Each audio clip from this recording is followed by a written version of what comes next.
I ain't folding under pressure, I ain't switching for no hoe. I ain't talking to no cop and I ain't telling on my bros. Ain't no killer, but don't push me, fingers itching on that pole. Hey, what's good, guys? Need cheap and fast Madden 18 coins? Check out coinstarhub.com and use code FLEX for 10% off at checkout. What's good, YouTube? It's your boy K-Flex and I'm back here with another video. And today I'm going to talk about, is Cameron Wake a Hall of Famer or a lot for the Hall of Fame? If not, what does he have to do in his career that he has left to make the Hall of Fame? Now, first let's look at what they consider when they're actually picking who goes in the Hall of Fame. First and foremost, they look at off the field things. Like if you look at T.O., they barely want to let him in because of off the field. Whether that's fair or not, hell no, but that's what they do. Luckily, Cameron Wake has no off the field issues, so that's one check. Now they look at winning, okay? Let's be honest, they judge winning.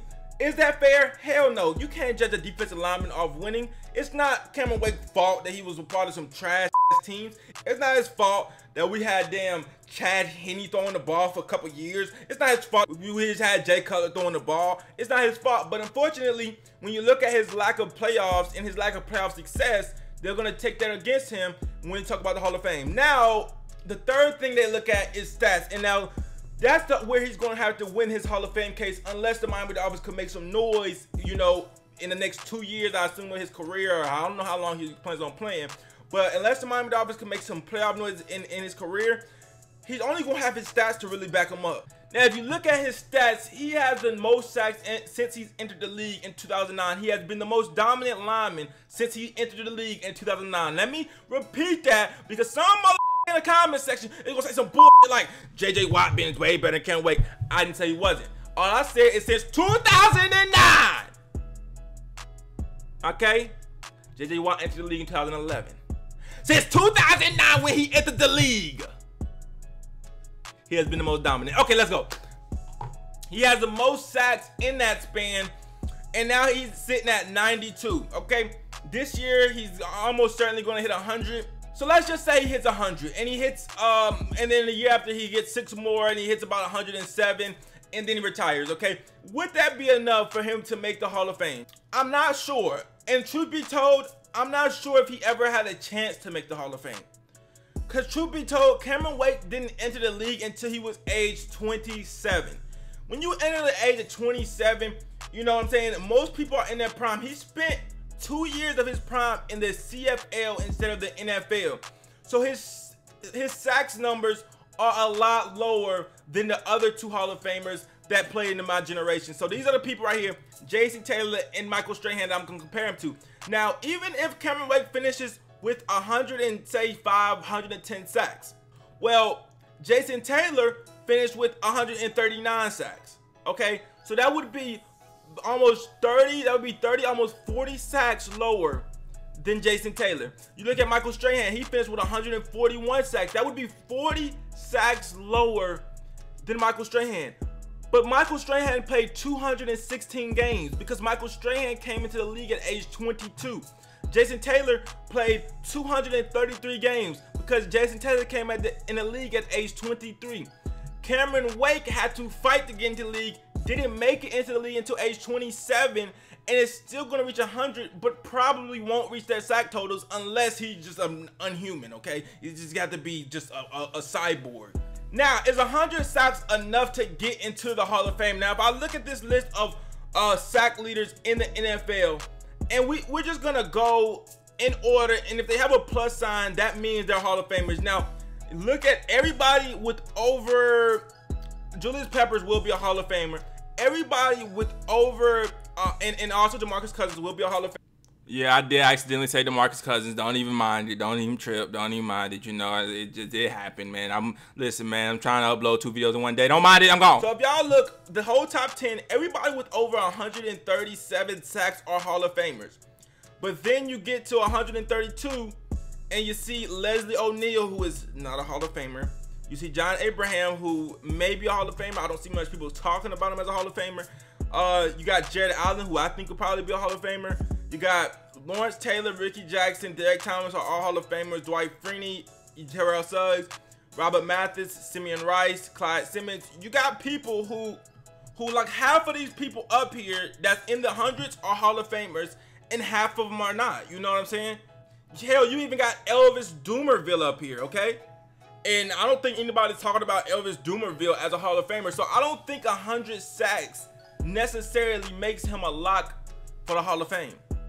As I can see right now, Cameron Wake is currently number 42 on this list. If he can get to 100, he can jump all the way up to 30th, the 30th all time. But there are people that are 21st, Clyde Simeon, Sean Jones, Greg Townsend, who aren't Hall of Famers. But here's kind of the loophole, okay? This is kind of the loophole and why Cameron Wake honestly should 100% make the Hall of Fame. Even if he gets past 100 sacks, he should definitely make the Hall of Fame. Because here's the loophole. The Pro Football Hall of Fame is called the Pro Football Hall of Fame. It is not called the NFL Hall of Fame. It is called the Pro Football Hall of Fame. Cameron Wake was in the CFL. The CFL is pro football. So, if we add Cameron Wake's CFL stats, which is 40 sacks, combine it with his NFL sacks that he already has, which is 92, and I'm just going to give him 100 because he's going to hit 100 this season, you got 140 sacks. Now let's compare him on this list. If we count his CFL stats, okay, and this is the Pro Football Hall of Fame, it's not the NFL Hall of Fame. At 140 sacks, he would be top 10 in sacks all time, which would lock him in for Hall of Fame. So in reality, he should be locked in for Hall of Fame if they're going to actually count his pro football stats.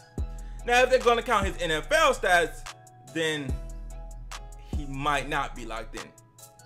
But truth be told, even if he's not, he was a wonderful Dolphin, great Dolphin, because, and it's not his fault, because 2 years of his prime was spent outside the NFL, and he still has a chance to catch up and be in the top 20 or even 10 maybe, but definitely top 20. He definitely has a chance to be in the top 20 sack leaders of all time, and 2 of his prime years were spent in the CFL. So obviously sacks are not everything, guys, but I'm just comparing the sacks. He also has a safety, and he has 21 for his fumbles. And you know, those aren't, you know, too different than the people that I got up here. You know, I think, let's see, Michael Strahan has 24 for his fumbles. You know, it's all about the same. That's why I'm just comparing the sack numbers, because that's what, you know, pass rushers really are judged off of. All in all, I'd say this. I feel like Cameron Wake has to lock himself into the Hall of Fame. He'd have to, you know, have 10 plus sacks for at least the next 3 years, and I don't know how realistic that is, but that's just me to lock himself into the Hall of Fame.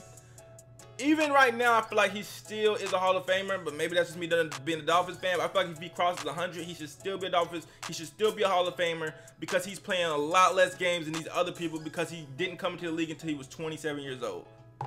I'm not sure if anybody has ever made the Hall of Fame that came into the league at age 27 or older, besides I think Warren Moon did. And Warren Moon was a quarterback, and he had to play till he was like 44 or some shit, okay? So, and he's in both the CFL Hall of Fame and the NFL Hall of Fame. But that's about it as far as, you know, people coming in that late. It's very, very difficult when you come in that late to be able to catch up with these guys' stats. But anyways, guys, get in the comment section. Let me know what you guys think. Is Cameron Wake a lock for the Hall of Fame? Especially people that aren't Dolphins fans. What y'all think? Do y'all think he's a Hall of Famer? Like, comment, subscribe. It's your boy K Flexin'. I'm out. I remember I wanted for the quit so many times, but I knew this moment would come. Now it's my time. I gotta make up for all them nights that my mama cried. I'm going in, I'm putting